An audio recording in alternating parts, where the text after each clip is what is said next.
Hallelujah! Isang mapagpalang araw po na pinanampakan sa atin. Tunay nga na ito po ang araw at pinakamataas na oras upang patuloy natin mapapurihan ang ating Diyos na siyang lumikha sa atin. Bibigay po natin ng pamagat ang salita ng Diyos sa araw na ito, faith that overcomes the impossible. Hallelujah! Sino po ba dito ang tunay na kasama po natin na nanampahan na may pananampalataya? Sabi nga po ng hallelujah! Ay, wala. Okay. So, tunay nga po, alam natin na napakahalaga, actually, isa sa pinakamahalaga sa atin ay ang magtaglay po ng pananampalataya. Kaya sa sandaling ito, tayo po'y sabay-sabay na manalangin ng sandali. Aming Diyos, Ama na dakila, tunay nga makapangyarihan sa lahat. Ikaw, O Diyos, ang Diyos that is almighty. You are the God that overcomes everything. You are the God na tunay nga aming pinapanaligan. Kaya Ama, sa araw na ito, loobin mo ng banal na Espiritu ang patuloy, O Diyos, Ama, na siyang manguna sa lingkod mo upang Ama, ang aking labi, ang lahat ng lalabas dito ay tunay nga mga salita mo lamang, O Diyos, na ninanais mo. Na tunay nga na ihayag, ituro, ipaalala sa bawat anak mo sa araw na ito. Tulungan mo nga ang bawat isa. Tulungan mo kami. That we will take your word with faith. Tatanggapin namin ito ng may pananampalataya, O Diyos. Ama, patuloy na pagbuksan mo nawa ang bawat kaisipan, ang bawat kapayan, O Diyos, Ama ng bawat isa, upang patuloy, O Diyos, na tunay nga mabusog kami ng espiritual na pagkain sa araw na ito. At patuloy nga, Ama, kami ay lumago sa aming pananampalataya. Ama, ito ang aming dalangin. Dumedepende lamang sa pinakamakapangyarihang pangalan, ang pangalan ni Jesus. Amen. Hallelujah. Our God is the Almighty God. Pag sinabing Almighty, ibig sabihin siya lamang po ang pinakamakapangyarihan sa lahat. Alam natin na sa mundong ito, marami po ang mga makapangyarihan. Sabi nga ng isa nating kapatid, kung ikaw ay may pera, makapangyarihan ka. Kasi pakikinggan ka. Ikaw ang may pera eh. Okay. Actually, ang nangyayari, bakit pa ang mga tao, may tatlo silang hinahabol. Kasikatan. Okay. The influence. Okay. Ano pa? Bakit ang mga sikat din artista nag-enter into politics? Because they want power. Okay. Fame, power, and of course, money. Bakit ka nagkakaroon ng talamak na korupsyon? Because of the love of money. Okay. Mamon. Actually, ginagawa nila itong Diyos. Kaya nga sa Offertory Challenge kanina po, pinapaalalahanan tayo na kung hindi natin kayang ibahagi ang para sa Diyos, kung hindi natin maibibigay ang para sa Diyos, tunay nga po na ito po ay nangangahulugan ng ating Diyos ay ang pera, hindi ang Diyos. Ano lang po ba ang hinihingi sa atin? 10 tithes is for God. Bakit? The 10%. Ibig sabihin, pag ibinibigay natin ng tapat, 10% of everything, katulad nga po sa Galatians chapter 3 verse 9, katulad po ni Abraham, a man of faith, tayo din po ay mapagpapala. Bakit po? Si Abraham po ang unang-unang nagbigay ng kanyang ikapo. Wala pa nun, wala namang bibilangin ng gold sa kanya, but lahat ng nakuha nila, 10% of everything, ibinigay niya. Okay. Ngayon, alam po natin na tinitignan palagi ng Diyos ang ating pananampalataya sa lahat ng bagay. Kaya nga ang ating patuloy na pinapaalala, do everything with love, ibig sabihin, do everything with faith. Faith is everything. Kasi nga, kung ang ating pananambahan, kung ang ating ginagawa, and even, of course, in me, sa mga lingkod ng Diyos, kung ang ating paglilingkod, naging out of responsibility na lang, hindi out of faith, hindi out of love for God, what it is. Diba? Wala pong halaga. It will just be in vain. Hallelujah. Kaya nga, dito sa mundo, ang mga tao po ay nalikha lamang. Okay? Hindi natin kayang mapantayan ng Diyos. Pero alam niyo po ba, siguro naman, actually, kahit sa lesson ito ng mga elementary na nabanggit ang Tower of Babel. Naalala niyo? The Tower of Babel in Genesis chapter 11. Okay? 1-9. Sa aklat po ng Genesis chapter 11, makikita doon na nagkaisa ang mga tao. Paano po sila nagkaisa? Dahil nga po, nagkaroon sila ng iisang lengguwahe. Okay. And because of that one language, sabi dito sa verse 11, verse 1, sa simula iisa ang wika at magkakapareho ang mga salitang ginagamit ng lahat ng tao sa daigdig. Sa kanilang pagpapalipat-lipat sa silangan, nakarating sila sa isang kapatagan sa Shinar at doon na nanirahan. So magkakasama sila. Nagkaisa silang gumawa ng maraming tisa at lutuin itong mabuti para tumibay. Tisa ang ginagamit nilang bato at alkitran ang kanilang semento. Ang sabi nila, hali kayo at magtayo tayo ng isang lungsod na may toreng abot sa langit upang maging tanyag tayo at huwag nang magwatak-watak sa daigdig. In English, sabi dito, come, let us build ourselves a city and a tower with its top in the heavens, and let us make a name for ourselves, lest we disperse over the face of the whole earth. Okay. So, ang sabi nila actually, gusto nilang maabot ang langit in the NIV version. Sa Genesis chapter 11, verse 4. Buksan natin. Sa Genesis chapter 11, verse 4, sa NIV version, sabi dito, okay. Then they said, come, let us build. Okay. A city with a tower that reaches the heavens. Okay. That reaches the heavens. Ang akala po nila, okay, kaya nilang gumawa ng tore na kayang abutin ang langit. Ibig sabihin, in that thought pa lang, gusto na nilang magkaroon ng stairway to heaven. Ano? Gusto na nilang kailangan ng tore. Pag nakapunta ka sa pinakamataas na tore, abot mo na ang langit. Ano ba pinakamataas na tore ngayon? Okay, na building ngayon. Hallelujah. Ngayon, dahil sa meron silang adhikain na ganon, at sila'y nagkakaisa sa isang lengguwahe, anong ginawa ng Diyos? God confused them. Sabi niya, bumaba si Yahweh upang tignan ang lungsod at ang toreng itinayo ng mga tao. Sinabi niya, ngayon, ay nagkakaisa silang lahat at iisa ang kanilang wika. Pasimula pa lamang ito ng mga binabalak nilang gawin. Okay. Hindi magtatagal at gagawin nila ang anumang kanilang magustuhan. Ang mabuti bumaba tayo at guluhin ang kanilang wika upang hindi sila magkakaintindihan. You see that? Akala nila, mautakan nila ang Diyos kasi nga meron silang iisang lengguwahe. Kaya ngayon, bakit kaya napakadaming language kasalanan nila? Okay. Dahil nga, gusto nila, okay, meron silang bala. Alam po natin kapag nagkakaisa ang mga tao, maisa sa katuparan ang mga ninanais. Either nagkakaisa sa kabutihan, in righteousness, either people are one in righteousness and they will pursue righteousness and this is what we ought to do, or nagkakaisa in wickedness. So, mag-ingat po tayo kung kanino tayo nakikibahagi. Nakikibahagi ba tayo sa isang adhikain na gusto ng kasakiman, gusto ng mga only the wealth of this world, or nakikipag-isa tayo with the ultimate goal of our citizenship in heaven. Hallelujah. Kaya nga po, alam natin noon, akala nila, kaya nila na maabot ang langit sa kanilang own na kagalingan lamang. Pero, wala pong papantay sa talino ng Diyos. Anong una niyang confused? Their language. Okay. So, ibig sabihin, wala pong imposible sa Diyos.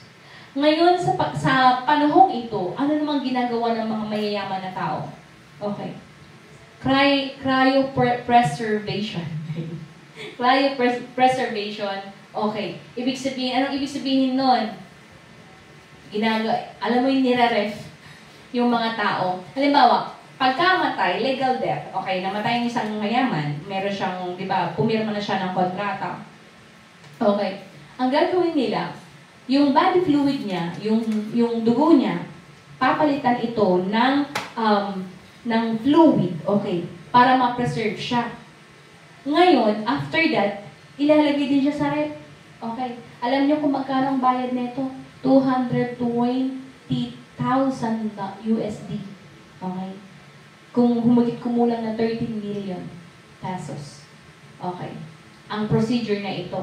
Hoping, ang hope ng mga mayayaman, kapag nag-advance ang technology, pwede na silang i-revive, i-reanimate, na buhayin. Okay. Pero, in the scientist world, tinuterm pa rin ito as pseudoscience. Ibig sabihin, maging ang mga scientist, alam nila na wala itong kasiguraduhan. But wealthy people are very willing to gamble. Kasi nga, mayaman sila. Their hope, baka naman, pag nag-advance ang technology, tumalino pa ang tao, kaya nang magbuhay ng patay. Kaya nga, men are foolish. Okay, nasobrahan sa talino. Pero tayo po ngayon na hinahega ng salita ng Diyos, what is our hope? Di po ba? According to Leviticus 17 verse 11, ano po ba doon? Life of the flesh is in the blood. Leviticus, buksan po natin. And this is also can be used as argument sa mga kumakain ng dugo. Sino dito ang mahilig sa Betamax? I hope na kapag narinig natin ito, mabusan ang ating isipan, magkaroon tayo ng pananampalataya sa salita ng Diyos kasi only by faith na we can give up those masasarap na pagkain na sa tingin natin ay dati ay masarap. Kasi I myself dati, okay, pag nag-party kami ng manok, nakasagana ajay ko alam mo yung mangkok na may suka, kasi ipapatitid kasi kami nagpa-party kami noon eh. Pero mga native, okay, alam mo naman ang hilig ng mga Ifugao. Ganon. After that, yung dugo na yon, okay, yung lamang loob, tapos konting karne ng ban. Yun ang iuunahin namin iluto at yun ang pinakamasarap. Pero after hearing this word, isipin nyo mga lingkod din ng Diyos ang mga kasama ko nun. Pero ang sabi kasi ng papa ko dati, di na daw siya dugo kasi dinuguan na daw. Pero after hearing this word of God, dun tinanggap ko siya as faith. Kaya kong give up. Okay. In Leviticus 17 verse 11, sabi po dito, "For the life of the flesh is in the blood, and I have given it for you on the altar to make atonement for your souls. For if it is the blood that makes atonement by the life." Sa Tagalog, sapagkat ang buhay ay nasa dugo at iniutos ko na dapat ihandog iyon sa altar bilang pantubos sa inyong buhay. Actually, nung lumang tipan kasi, ang iniaalay po nila ay dugo ng mga hayop. Pero alam natin that is only a parable, isang parabola pagkat ang Panginoong Yesus ang siyang mag-aalay ng kanyang banal na dugo. The precious blood of Jesus. Hallelujah. Kaya kung tinatanggap po natin ng dugo, okay, nandoon ang pisikal na buhay. Kaya nga, makukuha mo ang mga personality ng mga dugo na kinakain mo. Okay? Because life. And actually, kung mababasa natin sa Acts, sa libro po ng Gawa, okay, ang circumcision hindi na ipinagawa sa mga hentil, pero ang pinagbawal talaga, flee from sexual immorality and in eating blood. Very strict doon. Bakit po? In science din naman, ito po ay napakadumi. Why? Bakit po pag nasira ang kidney, o pupunta na tayo sa science, bakit pag nasira ang kidney, mamamatay ang tao? Kasi nga, the kidney is the filtering system, finifilter niya para bumalik ulit. Okay, para magamit ulit. Kaya pag nasira ang kidney, kailangan magpa-dialysis. Kasi pag nasira ang kidney, poison na ang katawan, maruming-marumi ang dugo. Okay? Kaya how sure are you na yung kakainin mong dugo ay malinis? Hindi na yung na-filter. Andun na lahat ng dumi. Kaya nga, in health benefits also, no. Hindi pwede. Okay? Pero more of that, by faith, alam natin na bawal po talaga. Ngayon, pag tinanggal ang dugo, di ba yung sa cryopreservation na ginagawa nila, tatanggalin ang dugo, papalitan ng fluid. Okay? Parang yung fluid na ginagamit sa mga ref.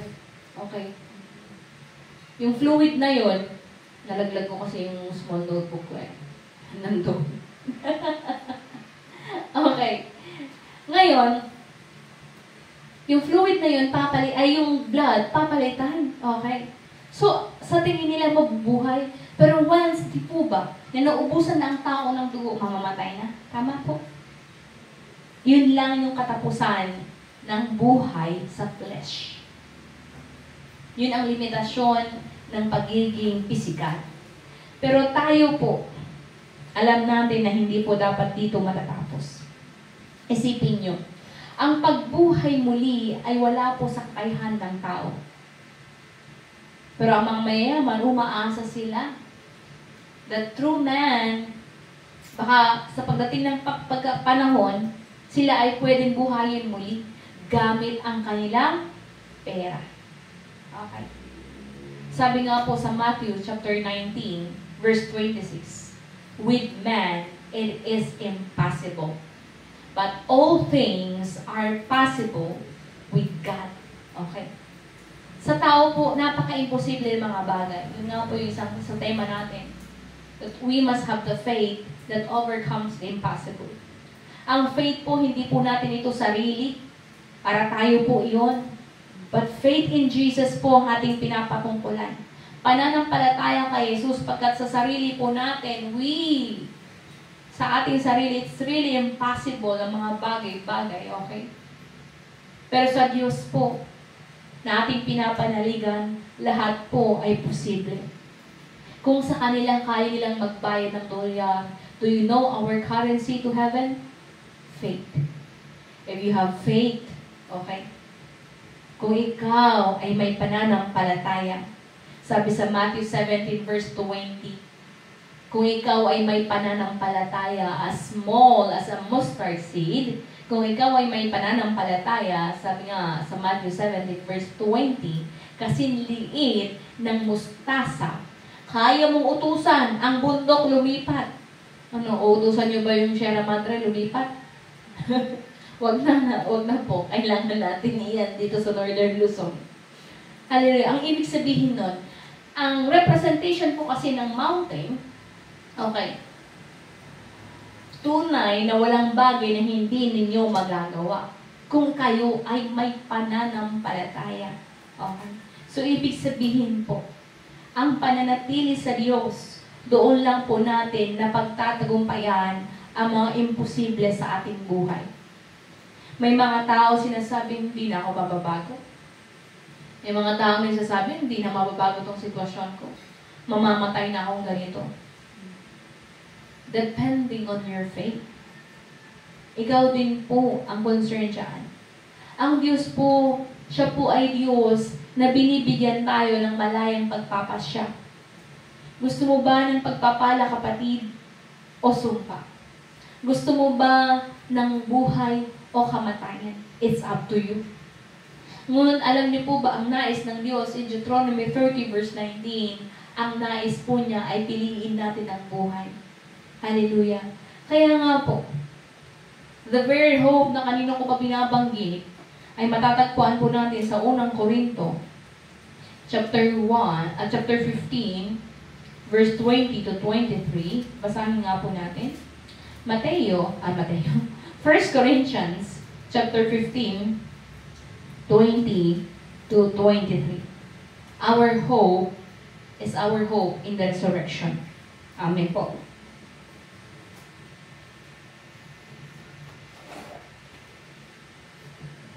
Excuse me.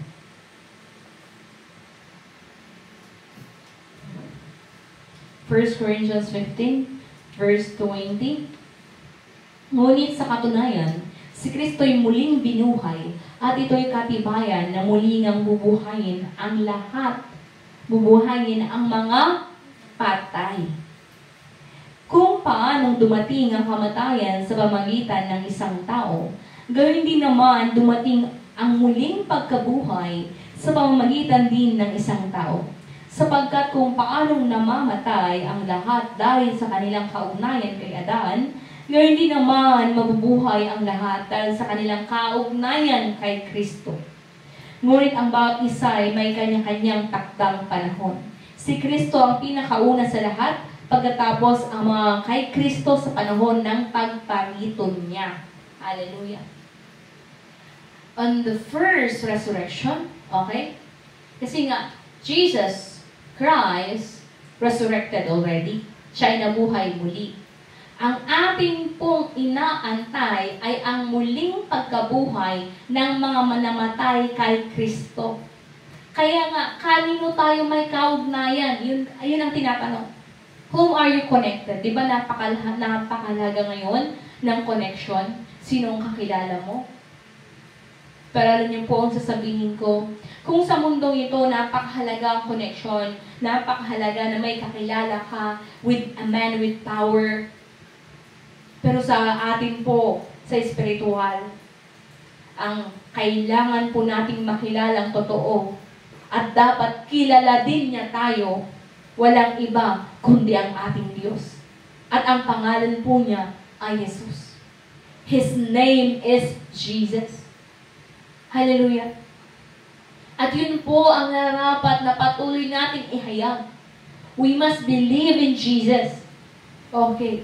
Our very hope, ang ating pong pinakapag-asa ay ang pag-asa po natin na tayo ay muling mabubuhay. Kung ang mga mayayaman umaasa sa kanilang pera para sila ay muling mabuhay, we rely in faith. On our faith in Jesus. Hallelujah. Na tayo po ay makikiisa sa kanyang kaharian. Anong silbi ng lahat ng ating pagpapagal kung wala pala itong silbi? Diba dapat pinipili natin ang ating sariling kagustuhan sa araw na ito? Pero bakit palagi tayong pinapalalahanan na piliin mo? Piliin natin na tupdin ang kanyang kalooban. Piliin natin na irespeto siya. Piliin natin na kahit ilalaban natin hanggang kamatayan ang pagsamba natin, ang ating pagsunod sa kanya. Kaya napupuno kami ng kagalakan kasi marami na pong dumadagdag sa atin na talagang umaga-gabi, nakikisama. Balita ko, kahit nawawala ng signal, ihahanap pa nila ng signal, maka-join laang. Okay? Kasi nga, we are in the last days. Isang linggo lang, ilang linggo lang naganap. Mula Luzon hanggang Mindanao, sunod-sunod ang pagyanig. There is shaking physically. Okay? Yes, we are in the last days. Hindi po natin ito itatago ngayon. Okay. Bakit? Nakasulat na po. If you read Matthew chapter 24, okay, punta tayo doon. Matthew 24, para patuloy tayong mapaalalahanan. Mahaba pa naman ang ating oras. Matthew 24, verse 4. Magsimula tayo sa 4.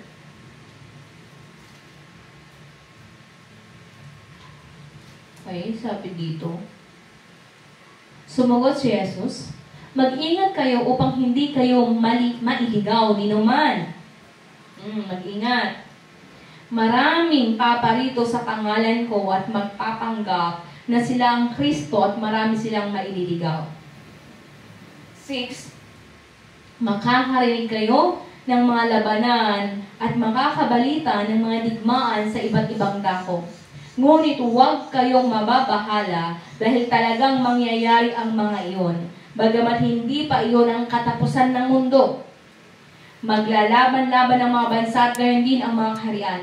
Magkakaroon ng taggutom at lilindol sa maraming lugar. Pinuntirya naman na ang Pilipinas, Luzon, Visayas, and Mindanao, may lindol. 8. Ang lahat ng mga ito'y pasimula pa lamang ng mga paghihirap na tulad sa isang babaeng nanganganak. Ibig sabihin, beginning of birth pains. Beginning. Pagsisimula. Kung pagsisimula, alam po natin na malapit na po ang pagdating ng ating Panginoon Jesus. Ang tanong sa ating sarili, kung ngayong araw na ito dumating ang ating Panginoon Jesus, handa ba tayo? Naharap tayo sa Kanya at tatanggapin niya tayo. Alam mo yung maririnig natin, of course, isama ko sa sarili. Maririnig natin, well done, good and faithful servant. Ikaw ay mabuti kong lingkod. Halika, samahan mo ako sa aking kaharian. Ang napakasakit sa atin, mga kasama ko, paghaharap tayo, tapos sasabihin niya, hindi kita kilala. Igapos ito. At itatapon tayo. Ayoko. Pinakaayaw natin iyon. Kaya nga po, ang salita ng Diyos ay tapat at totoo. Ang iba namamangha, ang iba nagugulinihanan. Pero tayo po, ang sabi nga, huwag kang mangamba, huwag kang mabagabag. Normal iyan, nakasulat na darating talaga ang panahon ng paghihirap. Kaya nga maganda na nasa bundok tayo. Pwede kang flee, sabi nga, flee to the mountains. Okay? Lapit lang, diba? Malapit lang mga bundok. Okay? Hindi pong kaya natin mabuhay. Okay? Ang problema mo kung ang mga pera mo nasa ATM, hindi ka na makapag-withdraw. Okay? Kung darating yung panahon na ang kapalit ng purchase mo is faith, ang kapalit ng pag-purchase mo na is you will renounce the name Jesus. Itatatuwa mo ba ang pangalang Jesus? Kaya kailangan po natin na taglayin ang pananampalataya na kayang mapagtagumpayan kahit ang mga imposibleng bagay. Kasi nga, sa totoo lang, sa pagkakataon na yan, na gutom ka. Even Esau, ipinagpalit niya ang kanyang birthright para sa isang pagkain. Isa lang na pagkain na iyon, ipinagpalit niya his birthright. Alam natin, ang hindi matatibay na mananampalataya, kaya nila. Ang sasabihin nila, kaysa naman mamatay ako sa gutom. Pero if it concerns your faith, if it concerns your eternal life, what would you trade for? Anong kaya mong ipagpalit? Kaya mo bang ipagpalit sa isang mangkok ng pagkain ang iyong kaligtasan habang buhay? Kaya nga, kung wala sa atin yung matinding pananampalataya na mamatay na kung mamatay sa pananampalataya ito, then, how can we endure? They're shaking already. Nakasulat sa Matthew 24, ang mga nangyayari, hindi siya trivial na, ngayon lang ito nangyari. Pero hindi po. Nakasulat nga po sa Biblia eh. Rumors of wars, nakaabang na ang China at ang North Korea. Hindi natin alam kung ilang missile lang meron sila. Okay. Ano pa? Hindi naman matapos-tapos ang labanan ng Israel at Palestina. Ngayon, kung ilalaga po natin ang ating buong oras buhay para magpakayaman sa mundong ito, don't you know that this earth will be consumed with fire? All the elements will be destroyed by fire. For 2 Peter chapter 3. Sige, kaya pa. 2 Peter chapter 3. Kaya natin to. 1. Simulan natin sa 1. Maganda eh. Mga minamahal, ito ang ikalawang sulat ko sa inyo. Sa dalawang sulat na ito ay sinikap kong gisingin ang malinis ninyong isipan sa pamamagitan ng pagpapaalala ng ilang mga bagay.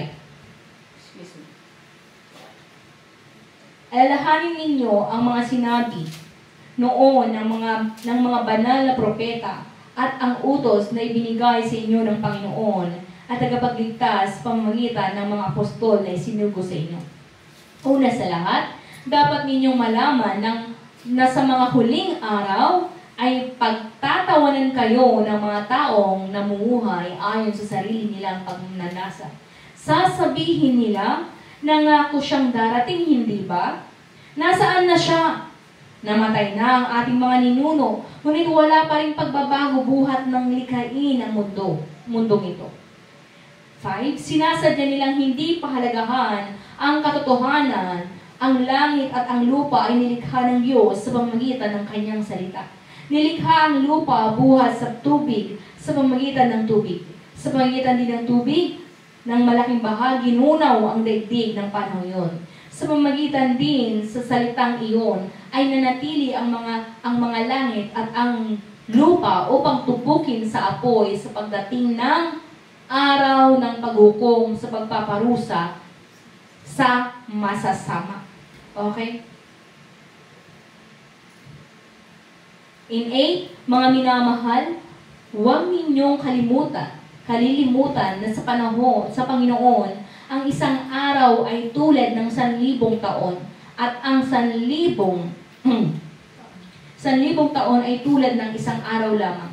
Ang Panginoon ay hindi nagpapabaya sa kanyang pangako, gaya ng inaakala ng ilan. Sa halip, nagbibigay siya ng pagkakataon sa lahat sapagkat hindi niya nais na may mapahamak, kundi ang lahat ay makapagsisi at tumalikod sa kasalanan.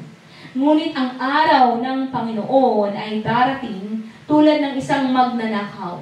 Sa araw na iyon, ang kalangitan ay biglang mawawala kasabay ng isang malakas na ugong. Matutupok ang araw, buwan at ang mga bituin. Ang mundo at ang lahat ng mga bagay na narito ay mawawala. In English kasi, in verse 10, basahin nga natin sa NIV. NIV, please. But the day, okay, of the Lord will come like a thief. The heavens will disappear with a roar. The elements will be destroyed by fire. And the earth and everything in it will be laid bare. You see that? Lahat po ay masisira. Ngayon, anong silbi ng mga inilagak mong yaman dito? Na at the end, hindi mo naman forever, eternally na mapapakinabangan. Kaya nga, okay, ano naman? Okay, sa Matthew 16:26 kasi, what will profit a man if he gains the whole world, yet he forfeits his soul? Ano naman, kapatid, kung makuha mo ang lahat ng yaman ng mundong ito, lahat ng karangyaan ng mundong ito, kung ang kapalit ay ang iyong kaluluwa. Hindi ko po sinasabi ng mga magulang ay hihinto na sa paghahanap buhay. We should gather enough. Of course, ang mga magulang po, responsibilidad po talaga ng isang magulang ang magbigay ng tamang pangangailangan ng anak. Kasi kasalanan naman din po ang hindi pag-provide sa totoo lang. Pero, kung labis-labis na wala ka ng oras para sa Diyos, na lahat na ng buhay, oras mo para na sa mundong ito, then, in that process, ikaw ang pinakaapa. Kasi ikaw ang mawawala. Ang lahat po ay masisira. Okay? Alam niyo po bang malapit na talaga ang muling pagdating ng ating Panginoon Jesus? You see that? According to Matthew, babalik tayo sa Matthew 24. Kaya ako natutuwa din sa mga kasama po natin online. Mas marami pa nga sila. Hello po sa inyo. Okay? According to Matthew 24, verse, magsimula tayo sa 9 hanggang 14. Matthew 24, 9 to 14. Sabi po dito, pagkatapos ay kapopootan kayong lahat dahil sa inyong pagsunod sa akin. Isasakdal kayo upang pahirapan at patayin. At dahil dito ay marami ang tatalikod sa kanilang pananampalataya, mapopoot sila at magtataksil sa isa't isa. Marami ang magpapanggap na propeta at ililigaw ang mga tao. Kaya nga hindi lahat ng churches ay totoo. Kaya kailangan natin maging mapanuri, ibig sabihin, para makita natin kung totoo o hindi, magbuklat ng Biblia. Sa iglesia nito, lahat po ay malay magbuklat ng Biblia, magsulat. Kaya nga dapat po, pag nakikinig po tayo ng preaching, tuturuan namin kayo. Meron dapat kayong ballpen, meron kayong notebook. You take down notes sa mga inahahayag po dito, and then you double check. I-check din natin sa Bible, tama po ba ang itinuturo? Kasi hindi dapat tayo tumatanggap. Ang mga libreng pagkain, kailangan i-check. Malay mo naman kung anong laman mo. Hindi ako nagsasabi ng ano po ano. Pero di po ba, minsan pag may binigay ng pagkain, aamuyin. Di ba? Okay pa ba yung amoy? Oh, hindi. Okay. Tapos lalasahan.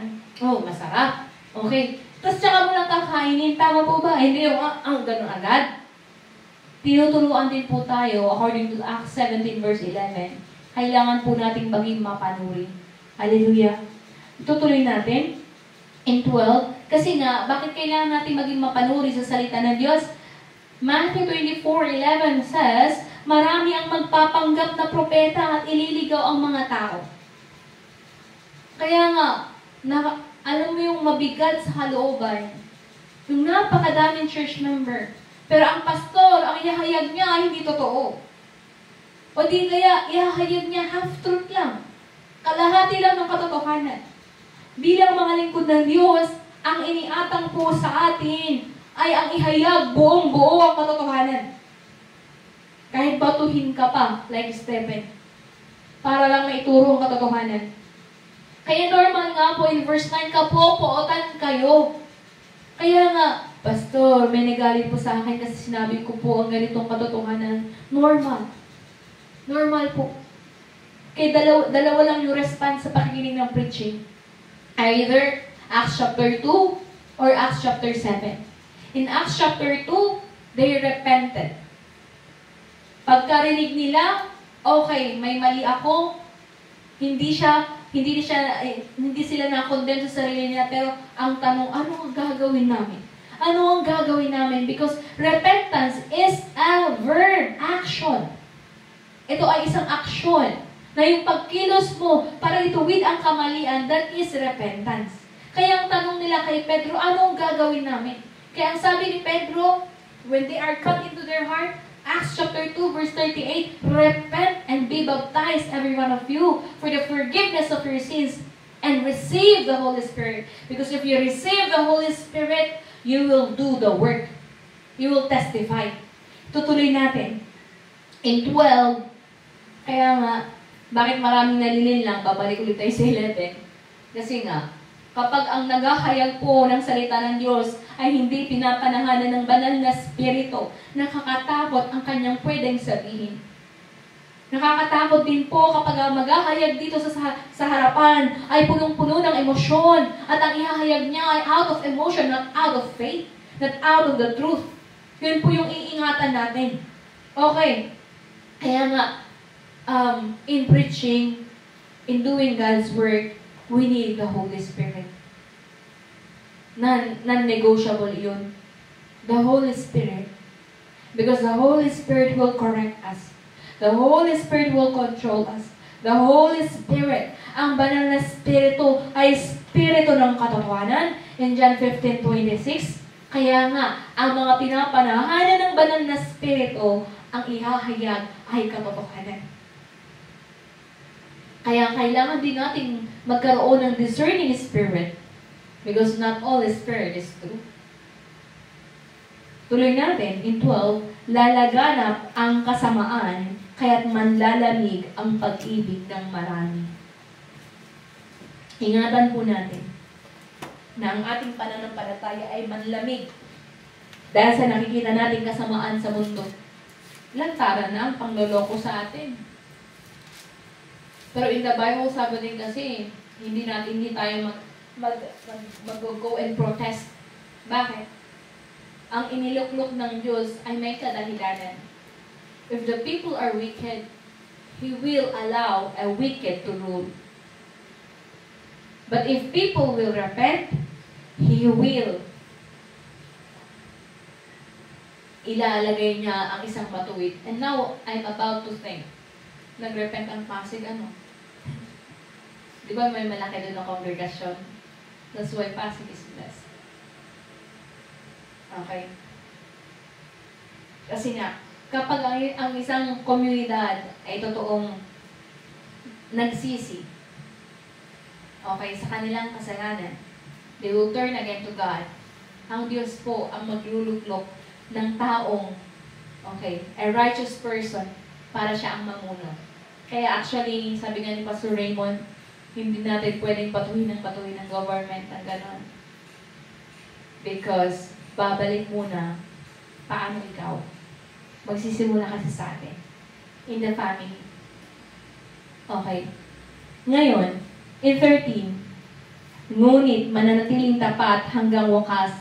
Ngunit ang mananatiling tapat hanggang wakas ang siyang maliligtas. Reminder po. Kung tayo po ay tumanggap sa ating Panginoon Jesus, that is the start of faith. Pero, ang kailangan po ay pananatili hanggang wakas. Ibig sabihin, after receiving Jesus, sa John chapter 1 verse 12, pagkatapos natin tanggapin ang Panginoon Jesus, then, kailangan po natin itong ingatan, panghawakan, hanggang sa ating huling hininga. Huwag bibitaw. Pag ang pananampalataya sa pangalang Jesus ang ating binitawan, you give up everything. Ibig sabihin, wala na. Yun po ang hindi natin pwedeng ipagwalang bahala. 14.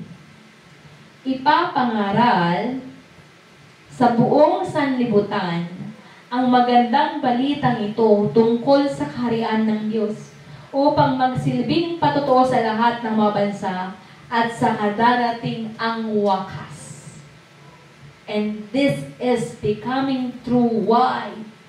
Maging ating mga batid from Tagoloan, in Cagayan de Oro, from Pangasinan, meron tayo sa Ortigas, from San Jose, wala man sila dito, pero you are now hearing, kayo po ay nakakarinig, even Quirino, kayo ngayon ay nakakarinig ng salita ng Diyos. Anong ibig sabihin nito? Matthew 24 verse 14, ihahayag ang magandang balita sa lahat.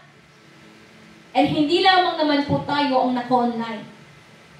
Bakit tayo nag-online? Para mapalawak na hindi lamang yung nandito lang ang mahayagan. Pero we are looking for pure-hearted souls. Mga purong kaluluwa na makikinig sa salita ng Diyos. Kasi nga, mabigat po yung dalahin ng malingkod ng Diyos. In Ezekiel 3 verse 18, na kapag tayo po ay hindi nag-warning sa mga tao, ng mga tao na kapag hindi tinanggap ang Panginoon Jesus, sila ay mamamatay sa kanilang kasalanan. Pero after warning them, and hindi sila makinig, their blood is on them. Hindi na po sa atin. Ibig sabihin, we are tasked, tayo po ay binibigyan ng trabaho na maghayag, ipatotoo ng pangalang Jesus ang siyang kaligtasan. Sa awitin pa lang, bakit blessed dapat din ang mga composers? Because even in their song, they are testifying. Sa pangalan mo, may kaligtasan. Sa pangalan mo, may kagalingan. And sa pangalan mo, may katagumpayan. We must be overcomers. Kaya kung tayo po na tumatanggap ng katotohanan, tayo ang lupaypay, tayo ang hopeless, tayo ang walang pag-asa, then, paano pa tayo magpapatotoo na buhay ang ating Diyos kung tayo mismo tayo ang gumigiba? Na tayo ngayon na nakakarinig ng salita ng Diyos, tayo pa. Kaya nga, isang malungkot na pangyayari na maging ang lingkod ng Diyos, mga lingkod ng Diyos, sila po ang nagpapakamatay. Hindi nila napagtagumpayan. Kaya nga, we must have the faith. A faith that overcomes the impossible. Sa ating paglalakad sa buhay pananampalataya, napakaraming imposible sa totoo lang sa atin. Ang pagalingin ng ating sarili, kaya ba natin? Di po ba't ang Diyos lamang iyon? Ang iligtas, ang ating sarili at ang iba, tayo po ba ang gagawa noon? Tayo po ba ang magliligtas? Tandaan po natin, hindi po ang mga lingkod ng Diyos ang magliligtas sa bawat isang miyembro. Ang trabaho po ng lingkod ng Diyos bilang pinapanahanan ng banal na Espiritu, John 14:26, will remind you, will teach you of the Word of Jesus.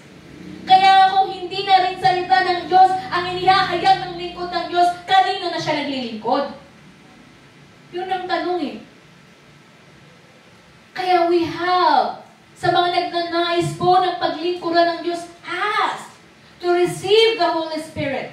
It is impossible with man, but God promised. Ang Diyos na po ang nangako na ibibigay po niya. In the last days, He will pour out His Spirit. Okay? Ibig sabihin, without limit. In the book of Joel, in the book of Acts, 2 beses na quote. In Joel, kinote ulit sa Acts. Ihahayag niya, ipapadala niya ang banal na Espiritu. Kaya nga sa Acts 1:8, kailangan po talaga natin ang banal na Espiritu for us to receive power. Okay? Bakit po? Normal sa mga tao, ay nahihiya ako. Normal sa tao na, ay natatakot ako. Okay? Pero alam niyo ba, ang Panginoon Yesus, ilang beses ba niyang pinagalitan ang mga disipulo niya? Nung natatakot sila, ay liit ng inyong pananampalataya. Okay? Nung pinakabahan sila, napakaliit ng pananampalataya. Ibig sabihin, ang pagkatakot, ang pangamba, ay nagpapakita ng isang napakaliit na pananampalataya. Bakit? Pag kinakabahan na tayo na hindi na natin sure ang lahat ng bagay, kapag natatakot na tayo, ibig sabihin, nagpapakita, we are lacking of faith. Alam po natin na hindi po yun kinalulugdan ng Diyos. Kasi nga in Hebrews chapter 11, verse 6, anyone who comes to God, sino man po ang lumapit sa Diyos, kailangang magtaglay ng pananampalataya. Pagkat tanging ang taong may pananampalataya sa Kanya, He will reward that person. And I want you, kayo po, ay ma-rewardan in the truth. Faith. We must have faith. We must have faith to preach the gospel. Hallelujah. Punta po tayo sa ating exposition in Mark chapter 9. In Mark chapter 9, sa verse 17 na lang tayo. Okay. Sumugot ang isa mula sa karamihan, Guro, dinala ko po rito sa inyo ang aking anak na lalaki dahil siya'y sinasapian ng masamang espiritu at hindi makapagsalita. Tuwing siya'y sinasapian, nito siya'y binubuwal, bumubula ang kanyang bibig, nagngangalit ang kanyang mga ngipin at siya'y naninigas. Hiniling ko po sa inyong mga alagad na palayasin nila ang masamang espiritu, ngunit hindi nila ito mapalayas. Masama ang ginamit dito ha. Pero mind you, in the NIV version, English version, ESV, dirty. Okay. Hindi po siya masama or evil din ang ginamit dito. Pati na. NIV. Evil spirit din ata kasing ginamit. Okay. Anong ibig sabihin nun? Naninigas. Okay. Bumubula. Alam niyo ang nangyayari? Nangingisay. Anong tawag doon? Epilepsy. Ang cases ng epilepsy, nakasulat dito. Demon's word. Gawa ng mga demonyo. Okay? Kaya nga, idinala ng tatay sa mga disipulo, sabi niya, hindi nila mapalayas. Kaya nagalit ang aking Panginoon Yesus. Okay. Okay. Hindi ginamit. a spirit lang. Teacher, I brought you my son who is possessed by a spirit that has robbed him of speech. In 18, whenever it seizes him, it throws him to the ground. He foams at the mouth, gnashes his teeth, and becomes rigid. I asked your disciples to drive it out the spirit, but they could not. Okay. Paano po kapatid, pag alam nila ikaw din ay mananampalataya, tapos dinala sa'yo ang isang taong ganito? Kaya mo na ba? Oh, okay. Meron kaming kakilala nung dinala, hindi naman dinala, tinawag siya. Sa tanong pa niya, ano bang kailangan? Ano bang gusto mo? Okay. Tanong pa niya kung anong gusto daw ng espiritu niyon. Okay, alam po natin na sa sitwasyong ito, hindi po nakapag-minister ang mga disciples. Malalaman natin mamaya bakit. Okay, in verse 19, okay, sinabi ni Jesus sa kanila, lahing walang pananampalataya. Hanggang kailan pa ba ako nanatiling kasama ninyo? Isipin nyo, 3 years silang kasama ni Jesus, hindi sila makapagpalaya sa that time. Siyempre, matindi na ito eh. Okay. Sabi niya, lahing walang pananampalataya. Ibig sabihin, if we cannot drive out demons, we have no faith. Tama po ba? Pinagalitan ni Jesus ang kanyang mga disipulo. Lahing walang pananampalataya. Kasi nga, hindi mapalayas eh. Okay. Ibig sabihin, it takes faith to drive out. Pero there's more. Malalaman natin. Okay. Dalhin nyo. Hanggang kailan ko kayo pagtitiisan? O tanong. Kaya hanggang kailan daw tayo pagtitiisan ng ating Panginoon Jesus? Dalhin din ninyo dito ang bata. 20. Dinala nga nila ang bata sa kanya. Nang si Jesus ay makita ng Espiritu, biglang pinangisan nito ang bata. Ang bata ay natumba sa lupa at gumulong-gulong na bumubula ang bibig. Kailan pa siya nagkaganyan? Tanong ni Jesus sa ama. Simula pa po nung maliit siya. Tugon niya. Gusto po siyang patayin ng masamang espiritu. Madalas inihahagis po siya nito sa apoy at itinatapon siya sa tubig. Subalit, kung may magagawa kayo, kami po ay kaawaan at tulungan ninyo. Kaya 23, kung may magagawa ako, tinatanong ni Jesus. Tanong ni Jesus, mangyayari ang lahat sa sinumang may pananampalataya. Everything is possible for those who have faith. Amen. Tunay nga po, for the one who believes, everything is possible. Mark 9:23, tandaan po natin ito. Kaya ang tanong niya, kung may magagawa ako, kasi tinanong siya eh, kung may magagawa po kayo. Okay. In 24, agad namang sumagot ang ama ng bata. Okay. Naniniwala po ako. Tulungan po ninyo akong madagdagan pa ang aking pananampalataya. In English, I want in English. Okay. In NIV, verse 24. Okay. Immediately, the boy's father exclaimed, I too believe. Help me overcome my unbelief. Help me overcome my unbelief.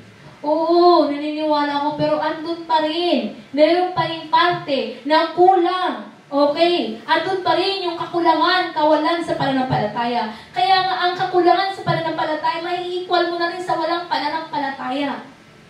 Kasi either you have faith, nagkukulang ka, wala yun. Okay? Kasi kailangan natin the fullness of faith. Okay? Kaya nga, ano ba yung unang kailangan natin maggawin? Ang mga tao kasi hindi naniniwala sa Panginoon Jesus, talagang hindi maliligtas. Bakit po? Okay, in John 16, verse 8 to 9, sinabi po doon, ipapadala ang banal na spirito para nga ipaalala, ituwid tayo patungkol sa kasalanan. Hindi kasi alam ito ng mundo na kasalanan pala. Ang alam ng mga tao na kasalanan, kasalanang pumatay, kasalanan na, o mga lunya, kasalanang magnakaw. Okay. Yun ang mga normal nilang alam na kasalanan. Pero yung pagkilala sa Diyos, yung kawalan ng pananampalataya sa Diyos, hindi nila alam na ito ay napakatinding kasalanan. In John 16, verse 8, sabi dito, pagdating niya ay kanyang patutunayan na mali ang mga tagasanlibutan tungkol sa kasalanan, tungkol sa katuwiran, at tungkol sa paghatol ng Diyos. 9. Patutunayan niya tungkol sa kanilang kasalanan sapagkat hindi sila naniniwala sa akin. Unbelief. The spirit of unbelief. Okay. The sin of unbelief in Jesus. Kawalan ng pananampalataya sa Panginoon. Don't you know na maraming namamatay? Okay. Naging demonyo, maruming espiritu. Bakit? Hindi sila naniniwala sa Panginoon Jesus. Kaya nga, kahit may mahal ka po sa buhay, alam mo naman na namatay siya na walang pananampalataya. Kung hanggang ngayon, mahal na mahal mo siya, nagkakasala ka sa harapan ng ating Diyos. In Mark 16:16 to 18, ang utos ng Panginoon Jesus, palayasin niyo ang maruruming espiritu. Hindi po tayo inuutusan na mahalin ng mga patay. Ang tanong niya kay Pedro in John chapter 20:21, do you love me? Mahal mo ba ako? Loving Jesus is obeying Him. Kung iniibig natin ang Panginoon Jesus, ibig sabihin sinusunod natin siya. Ang utos niya palayasin ang maruruming espiritu. Pero pastor, mahal ko yung tatay ko. Sasabihin nila wala akong respeto. If you continue to love the dead, it's up to you. Hindi po tayo namimilit sa iglesyang ito, pero itinuturo natin ang katotohanan. Either you love God or you reject His Word. Rejecting the Word of God is rejecting God. Kaya doon sa mga pagkakataon ng mga imposible, mahirap, kasi andun yung attachment, doon po natin hihilingin ang pagtulong ng Diyos. Help me overcome my unbelief. Help me overcome. Ibig sabihin kaya nga po tayo nananalangin para matulungan po tayo ng Diyos upang madagdagan po ang ating pananampalataya. Bakit po tayo makikinig sa salita ng Diyos? Para po tayo po ay madagdagan ang ating pananampalataya. Dahil nga, di ba nga, ang mga estudyante din naman nagsimula sa kinder, daycare. Kinder, okay. Sa bawat pagtuturo ng mga teacher, taon-taon yan, nadadagdagan ng kanilang alam hanggang mag-master siya, hanggang mag-doctor's degree yan. Kaya nga depende sa level ng inaral mo. Yun din ang level na meron kang inaral, tama po ba? So depende rin kung ilan din ang tinanggap mong salita ng Diyos, inaral mong salita ng Diyos, yun din ang level mo. Anong grade nyo na? Elementary? High school? College? In faith, ha? Doctor's degree na ba kayo in faith? Okay. Master's degree na ba in faith? Okay. Una-una tanong. Have you finished reading? Ay, siyempre, exempted ang mga bago, ha? Hello sa inyo dyan. Okay. Exempted mga bago. Yung mga matatagal na. Okay. Have you finished reading from Genesis to Revelation? Kasi pag hindi nyo pa natatapos yun, hindi pa kayo nag-graduate ng elementary. Okay? Kinder 1. Okay. Kinder 1 na. Hallelujah. Okay. Hindi. Ang mga high school in faith, di ba ang high school kaya na niyang pumasok mag-isa? Kaya kung kaya mong malambahan mag-isa, na hindi ka na pinipilit, okay, nasa high school ka na. Okay? Yung kaya mo nang manalangin kahit hindi ka na pinipilit, huma-high school ka na. Okay? Ngayon, ibig sabihin, nag-elevate in faith. Siyempre, mga bago po, tinutulungan natin para po maituro natin. Okay? Praise the name Jesus. Kasi nga, nagpapaschedule na po ng Bible study ang Pangasinan. Manda kayo, baka umungos sila. Okay. Pa-schedule daw sila ngayon ng Bible study, which is really our joy. Kasi nga, nananalangan din po tayo, Father God, bigyan mo naman ako ng mga bagong matuturuan. Kasi nga, kapag wala ka na kasing natuturuan, when you have received the truth already, para kang balon na mapapanis. Hindi ka na nasasalukan, kaya give. May natatanggap ka, ibigay mo. Sa akin nun, wala pa naman akong official na tinuturuan, pero kung kani-kanino ko na binibigay. Yung doktor ko nung nakasama, tara, labas tayo. Tapos habang nagko-coffee time, Bible study na ako. Pero hindi siya formal, ganun. Basta nag-share ng ganun, kailangan lang, alam mo, kailangan mo lang talaga ilabas. Kung anong meron ka, ilabas mo kasi nga, doon ka nahahasa. Kaya practice. Practice po talaga kailangan, di ba? Ang mga teacher din, nagpa-practice teaching para magamay hanggang sa maging full-fledged na teacher. Kasi kailangan talaga ng practice. Okay, kaya may OJT. Even sa mga corporate job. Bakit kailangan may on-the-job training? Para nga pag sinalpak ka na sa trabaho, hindi ka mangangapa. Meron ka ng experience. Kaya experience, di ba? Isa sa tinitignan ng company na nag-hire ng HR, how many years of experience do you have? Okay, regardless of the education, kailangan talaga nang may natapos ka, may ganito ka, pero iba din yung experience, iba yung bearing ng experience. Okay. Kaya experiential faith. Oo, tinuturo natin ang katotohanan, pero hindi po dapat manatiling teorya iyon. Kailangan maranasan. Kung nakasulat sa Biblia ng pangalang Jesus, sa pangalang Jesus, nagpapagaling. Sino ka para hindi mo maranasan iyon? Kaya nga, yung awitin kanina, at siya ay tinanggap ko at pinili. Di ako mangangamba. Ako ay anak ng Diyos. Kapatid, tinanggap mo na ba? Pinipili mo ba ang Panginoon Jesus? May pagpili po. Sa pagpili na iyon, wala pong pilitan. Pero hayagan po, out of the grace of God, sa habag ng Diyos, malaya niyang inihahayag sa mga tao, manumbalik ka sa Diyos, magtiwala ka sa Diyos. Pero kailangan mong tanggapin ang Panginoon Jesus. Tanggapin natin ang Panginoon Jesus, piliin natin siya. May pagpili. We always have choices. Kaya purihin ang Diyos sa mga pagkakataon na siya pa rin ang ating pinipili. Ibig sabihin nun, ang banal na spirito siyang kumikilos, anak, piliin mo ako. Hallelujah. Jesus rebuked the demon. In verse 28, sabi dito, ay tuloy natin. Okay. Wait lang, 25 muna. Nang makita ni Jesus na dumadami, ang mga tao, sinabi niya sa masamang espiritu, inuutusan kita. Espiritu ng pagkapipi at pagkabingi, lumabas ka sa bata at huwag ka nang babalik sa kanya. Kaya nga, in driving out demons, di ba po, pinapractice natin yun. Bakit binabanggit natin? Espiritu ng pagkapipi, espiritu ng pagkabingi, lumayas ka at huwag ka nang babalik. May mga nanlalabo na bang mata? May mga may sakit na high blood?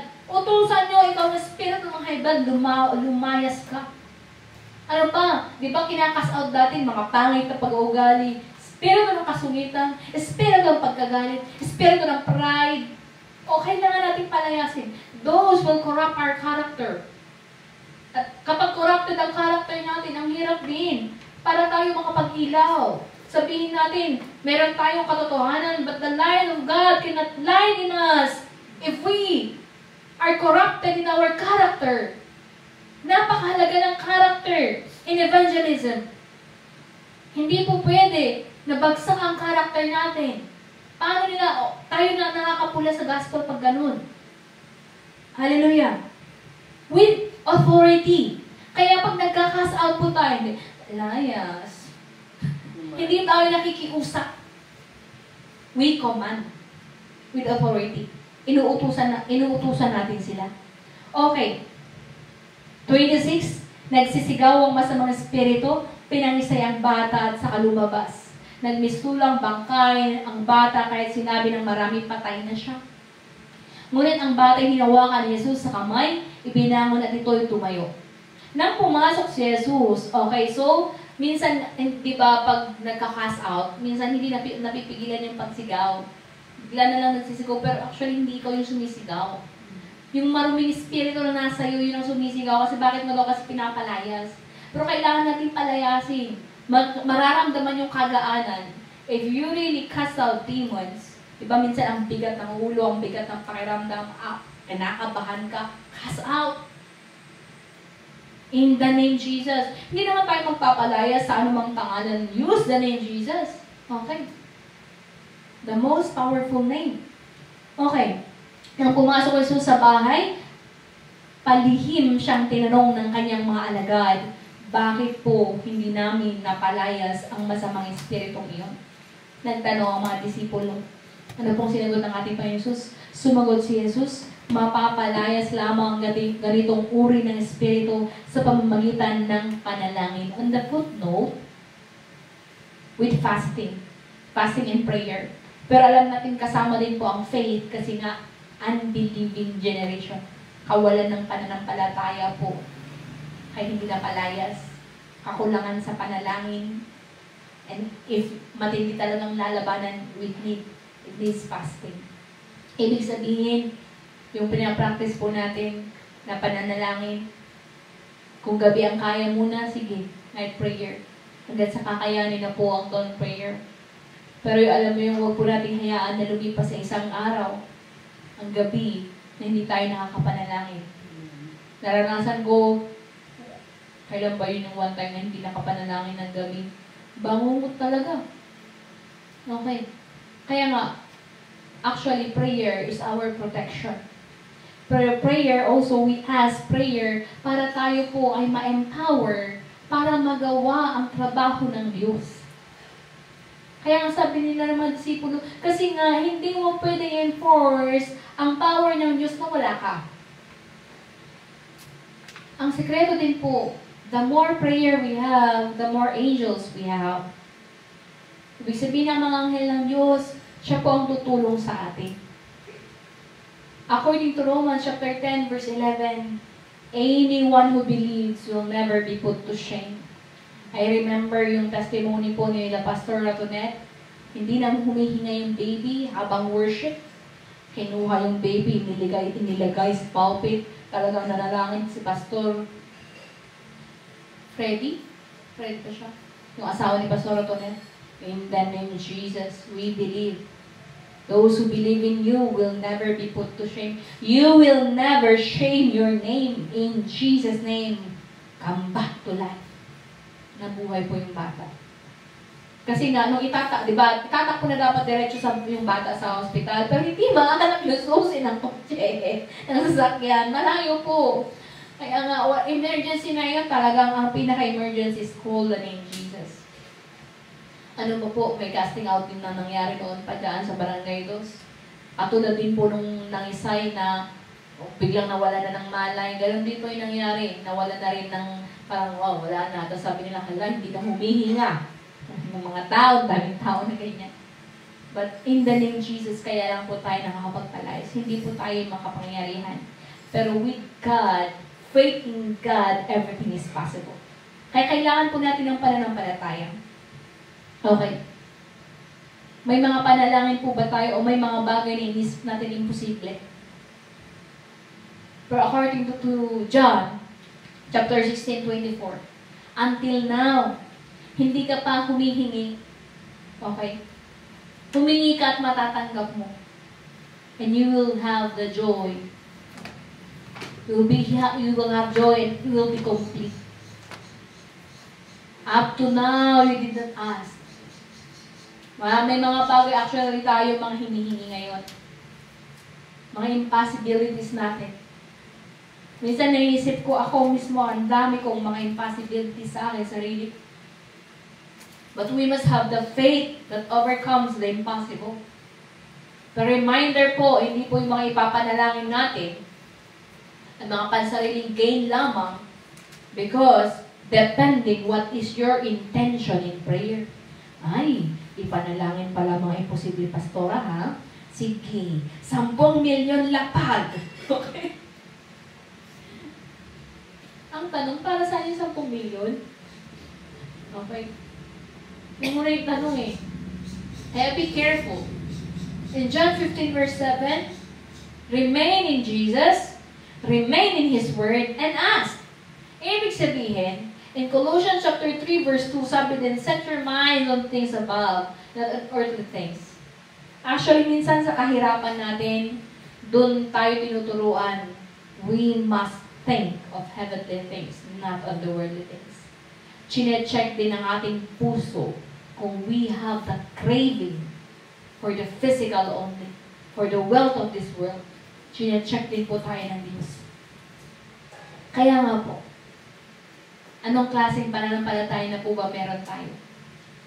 Kahit maliit nga lang na pananampalataya, like small as a mustard seed, kasi liit ang buto ng mustasa, kaya na nailipat ang isang bundok. Ibig sabihin, ang pananampalataya natin sa Panginoon Jesus, doon po natin mapagtatagumpayan ang lahat ng bagay.